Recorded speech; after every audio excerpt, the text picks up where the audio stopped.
Welcome to the Recruitment People podcast, the place where employers and candidates unite to uncover the art of successful recruitment. Hi, I'm Kelly Charity, a recruiter and agency owner with over 2 decades of recruitment experience. In this podcast series, I'm going to dive deep into the heart of hiring and job seeking, sharing actionable insights, expert advice, and of course, a little bit of fun along the way. Whether you're looking to sharpen your hiring practices or navigate your career path, we've got you covered. So let's get started and unlock the secrets to recruitment success together. Hello, and thanks for joining me on the Recruitment People podcast. Kelly Charity from the Recruitment People is here once again, and in today's episode we're speaking directly to all you job seekers out there about how you can land your dream job with the help of a recruiter. Now we're going to dive into specific ways recruiters can actually support you, from refining your resume to preparing you for interviews or even negotiating your salary on your behalf. If you're aiming for that ideal role and wondering how to enhance your chances, well, this episode will reveal how partnering with a recruiter can make all the difference. Hey Kelly, how you doing today? Very good. How are you? I'm fantastic. Okay, so talk to me.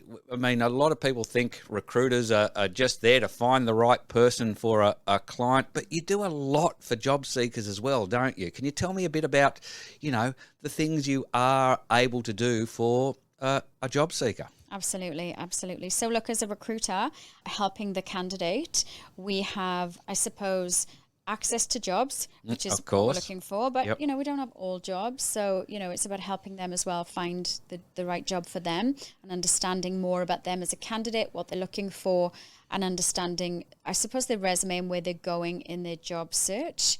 So we offer a number of services to candidates, really. But I suppose the first thing that we do is identify why are they not able to get the job that they're looking for. So there's a couple of key things there, doing a bit of a chat and a bit of an audit on them, really. Okay. Is, are you getting interviews?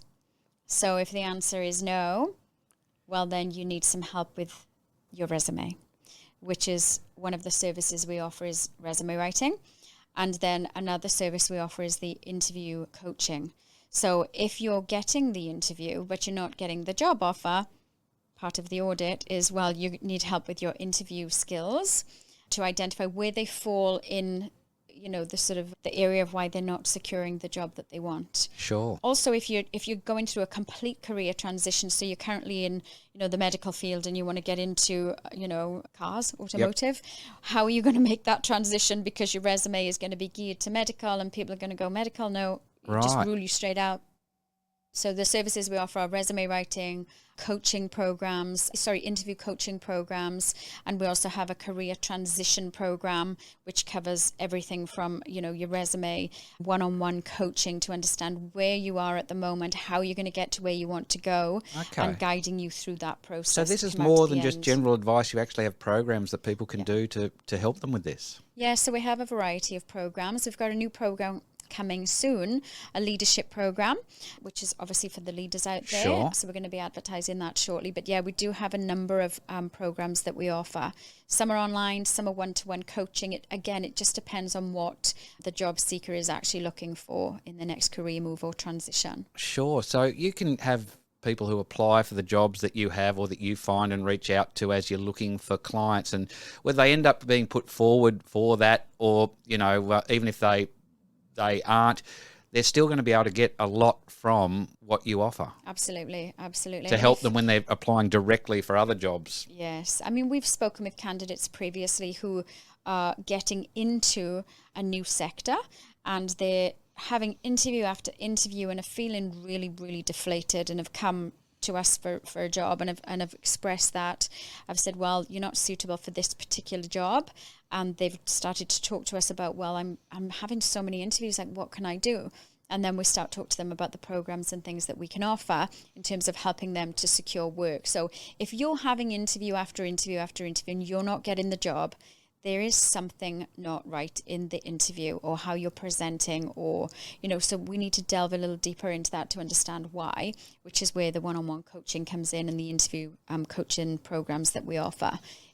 They're really good. We had a client, came to me with his wife and said, my wife is just struggling. Her morale is so low. She's just having interview after interview. And she secured the job that, after the program, and she was just so happy. We didn't get her the job. She got the job herself because she was now sort of more... But it was because of the coaching that came through your programs. The interview coaching, yeah. Wow, yeah. That's fantastic. And you must see that a fair bit where you've had a candidate come to you and have a deficiency in some area, whether that is their ability to put together a good resume or, how they do perform in interviews. It must be satisfying to see them come, you firstly identifying the deficiency and then being able to correct it through whatever means that is, whether it's a one-on-one coaching, whether it's a program, and then seeing them get that job.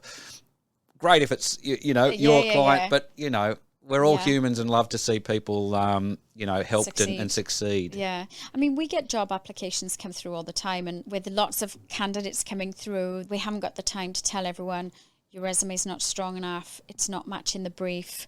But my advice to job seekers is, if you're applying for a job, you need to read the advert and you need to see what the advert says in terms of these are the requirements. And if those requirements are not on your resume, you need to put them on there. You need to get them there. Yeah, because they're just going to say, no, you don't meet the requirements. So even if your cover letter says, I can do this, you need to try and make sure your resume is matching what the job is looking for. Even your cover letter, we get applicants come through all the time. And, the cover letter says, I would love to work as your sales and marketing manager. And the job they're applying for is an accounts person. And so there's a mismatch between what they're applying for and what their resume and their cover letter is saying. Yep. So you're going, well, you obviously don't know what you're looking for. So, the attention to detail is key, not because we're looking for you to be good at attention to detail, but because we don't actually know what you're looking for. No. So, if we don't know that you want a sales and marketing job or an accounts job, then we're struggling, aren't we? Absolutely. Absolutely. Yeah. So, look, I'm glad to hear there's all these sort of things that you are able to help candidates with it, because this is probably alongside all the benefits candidates do get through, actually going for a job through you. I wanted to ask about salary negotiations. Do you guys get involved and help your candidates negotiate salaries? Absolutely, yes. So, when we're going through the interview process, we're representing the candidate to the client, but we're also representing the client to the candidate, the employer. So we know what the employer's going to pay. We know what the candidate is looking for, and we're very transparent with both parties, but we also know that both parties are negotiable to a degree. And again, that's about being transparent with, both parties to say, the candidate said they may go to 70, but they're actually on 80 at the moment for the right role. There's movement here. Sure. And the employer knows that there's movement in their own benchmarking, so they're happy to negotiate either way. But once the offer is out, we then start that negotiation process, because it's very difficult when the prospective employee doesn't know the job in all of the details. So once they get in and speak with the employer, they actually... this job is much bigger than I anticipated. So therefore, I think the job is now worth X. So they came in at, 85. They now want 95. And so we then start to have that conversation. And the employer is saying, well, I think their skills are worth 90 because we're going to have to train them on X, Y, and Z. So these are the conversations we then navigate to make sure both parties are happy with the outcome. Sure. One of the other programs that we offer is salary negotiation, where an employee is unable to have that conversation with the employer about their salary. They're wanting an increase in their salary and they don't know how to approach that subject. Right. Or maybe they've approached the subject and they're still not getting anywhere. And a lot of the time, the employee will go to their manager and say, I heard she's on more than me. I heard that person was employed. I've been here 10 years and they're on more money. All of these conversations go on. That's not the way to approach the conversation.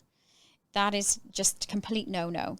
So we coach people on getting the salary rise that they deserve based on their capability. Yep. And being able to You coach them on what to say, how to say it. Correct. Yeah. So Give them the best chance of nailing it. Yeah, it's successful. We've got a good success rate in that. People securing a substantial increase in their salary. Look, Because of these it. programs you've got for candidates, run me through them again. So you've got salary negotiation. Yep, salary negotiation, resume writing, interview coaching, career transition, and leadership. There's a new leadership program coming out. Fantastic. I mean, this is invaluable for candidates. So whereabouts would candidates listening go to find more information about these programs? They can go to our website. There's a career resources page there where they can view the information on all of the courses we have available. Yeah, www.therecruitmentpeople.com.au. Fantastic. Look, this is, really good information to have because as I said at the start of the podcast, I think a lot of people think that agencies there are predominantly for their paying customers, which you are. Yes. But this is wonderful that you're putting these resources out there and that these are available to candidates to help them.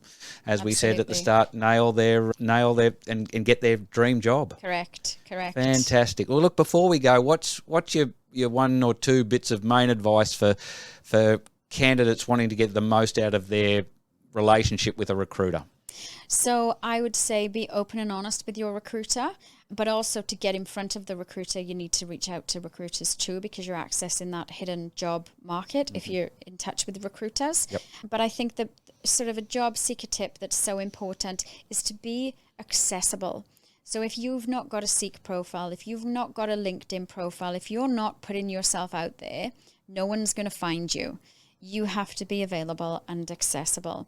So make sure your Seek profile is up to date. Make sure your LinkedIn profile matches your Seek profile, which matches your resume. Everything is right. And you're using keywords in terms of the jobs that you're looking for. So keywords are, Xero. What systems have you used? I'm an accountant. I'm qualified in this. Put all of the key things in there, because if I'm searching for somebody specific, I'm searching for keywords like MyOb or Xero or sales or, the cold calling. Those words need to be in your profile and resume and LinkedIn profile, or no one's going to find you. Such great advice, because candidates would often be thinking, well, I'm looking on Seek, but they don't actually think about being looked for. Correct. Fantastic advice. That is really, you've got a digital footprint out there. Mm-hmm. If you're looking, make sure it's got the right things in it so you can find them. Absolutely. Fantastic. Well, look, that brings an end to our discussion on what you're able to do for candidates. I've been blown away. And again, these programs are available at your website, www.therecruitmentpeople.com.au. So go there, have a look, reach out to Kelly and her team. So look, whether you're just starting out or looking to make your next career move, Kelly and her team are there to support you with your journey, with these resources and much more. So look, thanks for tuning in, and look forward to you joining us next time on the Recruitment People podcast. Kelly, thank you. Thank you.